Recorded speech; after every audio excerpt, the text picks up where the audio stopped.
Let's tell the truth. Is your decor wish list growing like weeds while your budget is playing hide and seek? Don't act brand new. Some of y'all have the champagne taste and water bill money. And listen, that's okay. Because today, Auntie's here to tell you you can have a home that looks like money without spending money you don't have. And baby, that overpriced sofa isn't worth your rent money. And neither was that man who ghosted you. Yep, I said it. The one who forgot to call you back. Child, he wasn't worth your Wi Fi bill either. Hey y'all, hey, I'm Trenell, your future best friend and or auntie, depending on your gym placement. On Mondays, we cover fashion plus confidence. On Thursdays, we cover interiors because your life, your look, and your home shall all vibe together.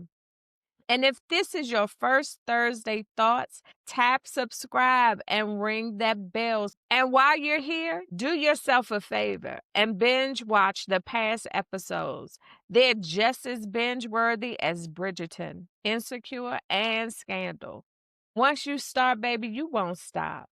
All right, so let me tell you a little story. Grandmama and my mother, they had budget magic. Now let me take y'all back. My grandmama, whoo, that woman could stretch a dollar till it squealed. Every season, she treated her house like a tiny remodel. No new mortgage, no new credit cards, just pure creativity. She swapped bedspreads like it was styling a runway. She changed curtains with season, lace in spring, velvet in winter. And don't let her catch a good sale at Woodworth. Y'all remember that store back in the day? Baby, her house would look brand new by Saturday. Her living room always looked like serenity in a bottle. And it wasn't because she had money, it was because she had a plan. She stored smart, she washed well, and she planned ahead. Now, my mother, a whole different energy. Estate sales were her things. Thrift shopping, yard sales, that was her playground. I never forget the Saturday she dragged me out of the house and she wanted to go get a chair that looked like it had seen better days. By Sunday, it was fully reupholstered. And baby, she dared you to sit in it with some juice. We weren't rich. We weren't even middle class. But let me tell you, when people came to our place, they thought we were living in a catalog. Today, I'm giving you our family playbook. Updated, simple, and kind to your coins. Lessons has nothing to do with price tags. It's about choices. And listen, some of y'all need to hear this with love. Make better choices because that 43rd random Amazon order you didn't need, that's not style. That's a cry for help. Drop in the comments, are you more like grandmama, the swap it queen, or more like my mother, the estate sale hustler? Or are you like some of y'all cousins who just put up Christmas lights in July and call it decor? I said it.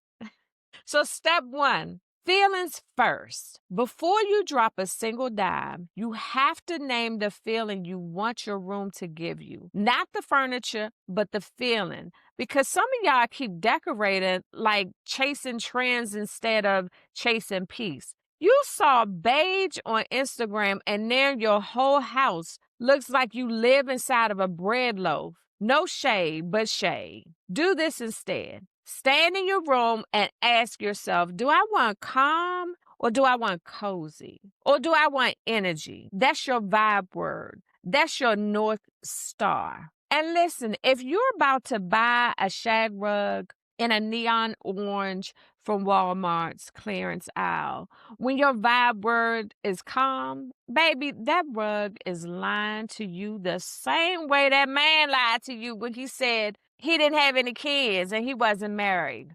Huh? Until the baby mama popped up or the wifey popped up. You knew better. Comment your room and vibe word below. So, for example, your bedroom, you might have it as hotel calm, or your office might be boss energy, or even your living room might be cozy brunch. I want to see it. So step 2, I want you to have 3 buckets, 3 bucket budgets. Say that fast. Now let's talk coins.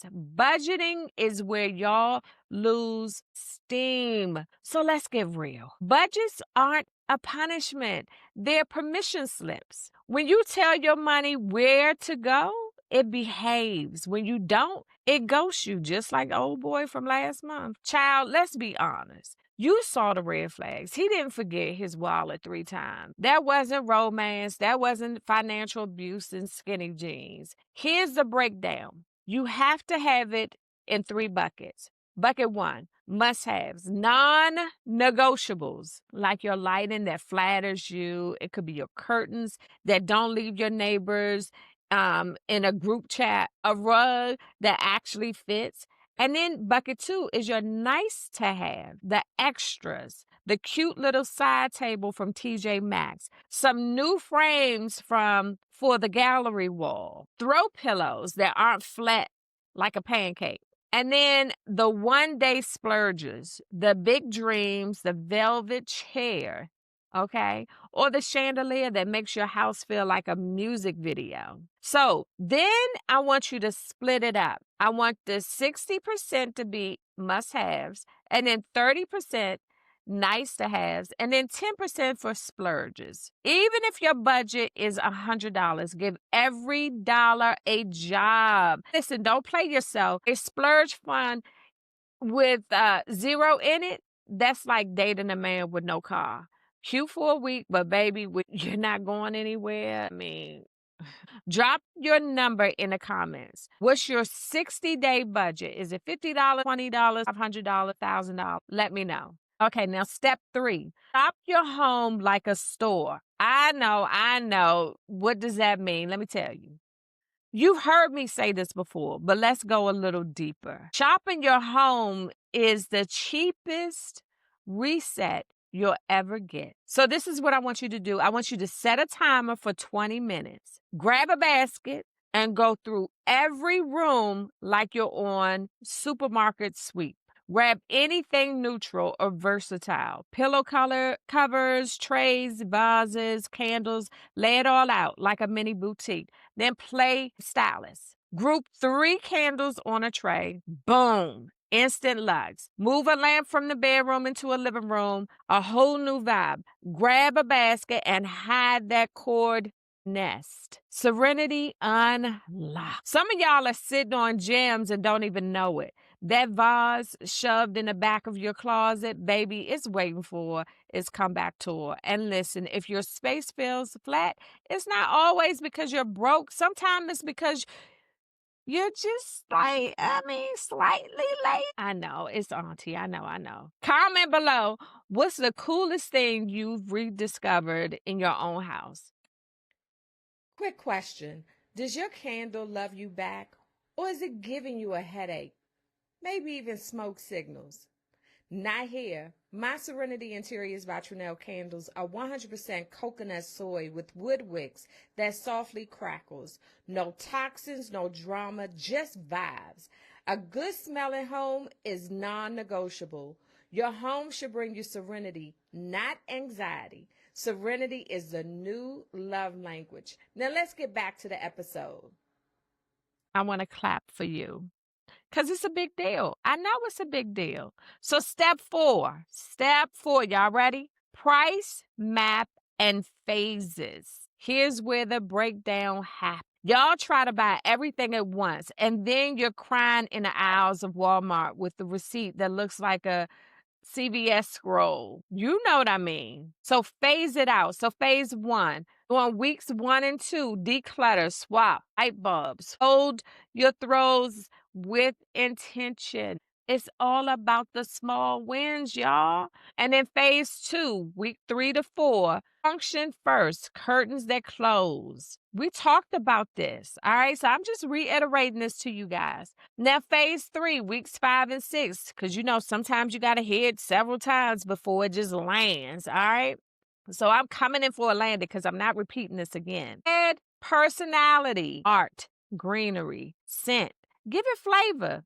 And in phase 4, that's week 7 through 8. Elevate with one statement piece if your budget allows. Don't sprint the marathon. Serenity is slow, cooked, and not microwaved. All right. So here's a bonus: save to splurge. Here's the matrix.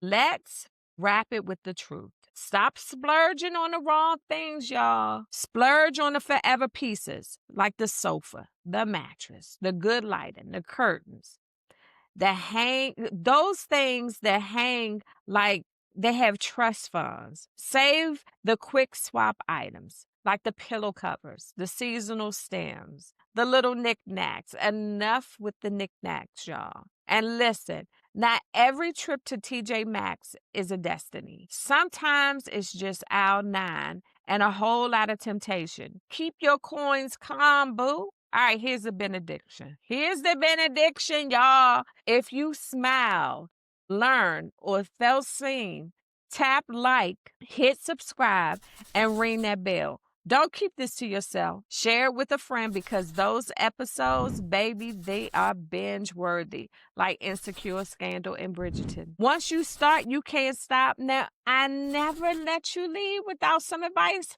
for both the style and the soul. For your style, don't confuse more with better. A single intentional piece will outshine a cart full of clutter every time, y'all. For your soul, stop decorating for other people's approval. Your piece matters more than their opinion, right?